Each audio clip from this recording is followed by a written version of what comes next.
आप देखें तो एक राजनीतिक पार्टी भी है, सुहेल देव भारतीय समाज पार्टी है।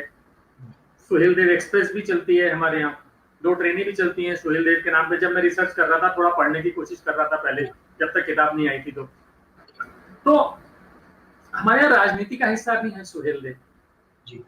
और जाति, उनको जाति के खाने में भी फिट बांटा गया। वो भले राजा रहे होंगे, लेकिन आज अगर उनकी कोई पहचान है तो एक खास जाति को लेकर है। इस सब से आप कैसे निपटे जब ये किताब लिख रहे थे? देखिए, मैं राजनीति पे तो कभी टिप्पणी नहीं करता हूँ, आप जानते हैं। तो स्पेशली दल की राजनीति पे मैं तो कभी टिप्पणी नहीं करता हूँ, उस विषय से मैं दूर ही रहूंगा। लेकिन मेरे हिसाब से अगर राजा सुहेल देव का कुछ संदेश है हमारे लिए, जो हम जो सब भारतवासी जो उनके, आप कह सकते हैं उनके प्रजा हैं, उनके फॉलोअर्स हैं,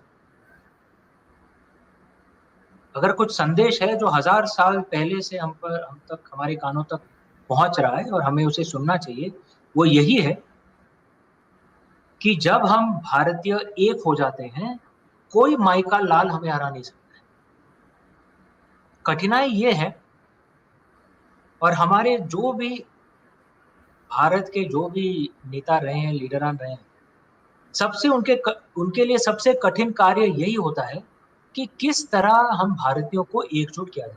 सबसे कठिन कार्य यही होता है, क्योंकि मतलब हमारी आदत ही ऐसी बन गई है हम भारतवासियों में कि बस कुछ भी रीजन लेके एक दूसरे से लड़ाई करना है बस। वो अंताक्षरी का है ना वो लाइन कि बैठे बैठे क्या करें, करना है कुछ काम। तो हमारा तो यही है, बैठे बैठे क्या करें, करना है कुछ काम, चलो एक दूसरे से लड़ाई शुरू करते हैं। हम लोग यही करते रहते हैं,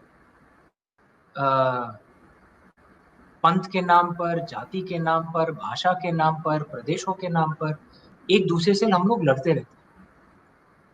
और इसलिए आप देखेंगे कई युद्ध थे जो हमने जीते, इसीलिए हम आज जिंदा है। जैसे बैटल ऑफ बहराइच हमने जीता, लेकिन कई युद्ध थे जो हम हार गए। और आप देखेंगे उस जो युद्ध हम हारे, अगर उनका विश्लेषण किया जाए, एनालिसिस किया जाए, आप देखेंगे ज्यादातर हम इसलिए हारे क्योंकि अंदर हमारी जो अंदरूनी जो बिखराव थी उसके कारण हम, विदेशियों को हमें हराना नहीं पड़ा, हमने खुद अपने आप को हरा दिया। और ये बार बार हमने किया, बार बार हमने किया है, सैकड़ों सालों से हम ये करते चले आ रहे हैं। हमें शौर्य की कुछ कमी नहीं है, रिसोर्सेस की कुछ कमी नहीं है।